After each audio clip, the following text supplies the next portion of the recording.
14 minutes to 8, and one of my favourite times on a Tuesday morning is to take us back in time where history reigns supreme. And I'm talking, of course, our segment with Harold Peacock from History Out There. How are you, mate?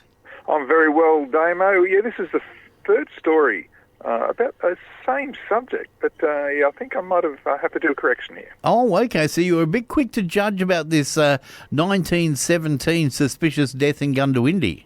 Yeah, that's right. I think the mother's son might have had something to do with it. Oh, okay. But we'll have a look at that. All right, mate. Well, let's tell the story. Yeah, look, it was in 1917. The Gundawindi businesswoman, Mrs. Mary Bushell, was killed in suspicious circumstances after attending a political rally. And you may remember I told you about the policeman who led the investigation, Yep. Detective Thomas Head. He had questionable relatives, including his wife, who was convicted of running an illegal betting shop, and his brother-in-law of practicing as a solicitor without a licence. And when the detective retired, he was given a bag of gold sovereigns and gifts worth a remarkable £400 or $160,000 today. Yeah, something was wrong there. Yeah, but as I said, I may have been too quick to judge Detective Head because it was the dead woman's son who I think's proven to be a bit of a harbinger of death. Oh. They may have had some sort of supernatural culprit thing happening there. Fair enough. Anyway, look, his name was Victor Roy Bushell. Now, he was born in Gunnedah down in New South Wales in 1883 before his family moved up to Gundawindi the following year. Right. He became a jockey and moved back down to Armidale. It was there in 1901, when Bushell was just 18 years old, that his girlfriend was grotesquely disfigured in an awful accident. Now, the driver of the sulky in which they were travelling was thrown out and the reins tangled around the horse's legs. Bushell tried to get hold of the reins by crawling along the shaft, but he also fell off. Still in the sulky were two private schoolgirls, sisters from a well-known New England family, and they decided to jump. Now, only one of them was seriously injured, and that was Bushell's girlfriend, May Kitely. Now, she hit the road face first. Ouch. Her features were horribly lacerated, her nose broken, and she was taken to hospital unconscious in a critical condition. Now, still in Armidale in 1909, Bushell was driving a cab when he drove headlong into a motorcyclist on Dangar Street.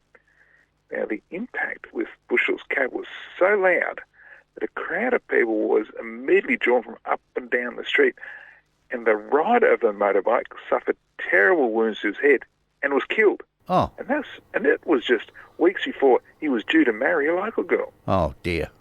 Now, Bushell was driving cabs because he'd been disqualified as a jockey for 12 months for suspicious practices at the Warwick races. Right. Now, there was no loss of life at Warwick, but racing proved deadly for the extended Bushell family. You see, at Maitland, the jockey Randolph Bushell was put on trial for causing the death of another jockey.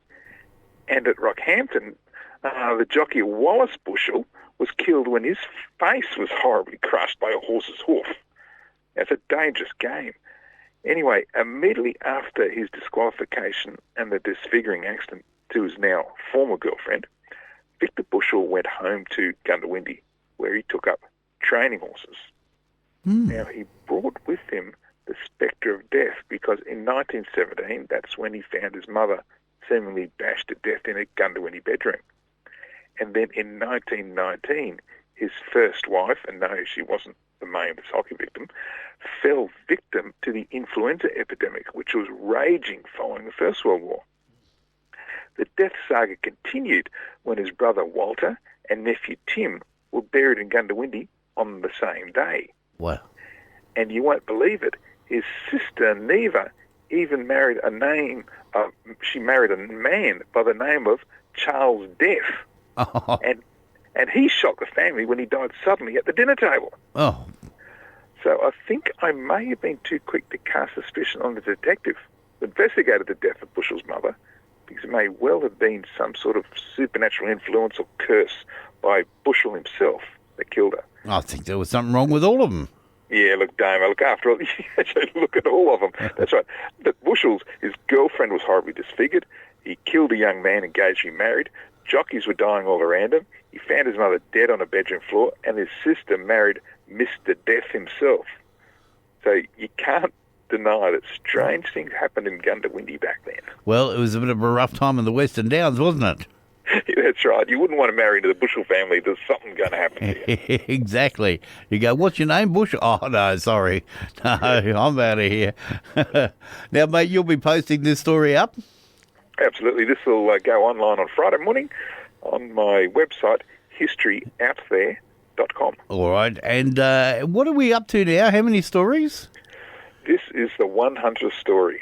Wow. It's a centenary, and there's a third and a sequel of this story is around Detective Head and Mrs. Bushell. But like every time I research, the Darling Downs west or the Granite Belt, there's so much history there. Yeah. It's like 100 just goes fast because, like I say, I delved into one particular incident, 109 years ago, and it's led into 3 stories. And could be more, but I'll find something new next week. Well, mate, they're always interesting and very entertaining stories, and we'll look forward to doing it all again with you next week.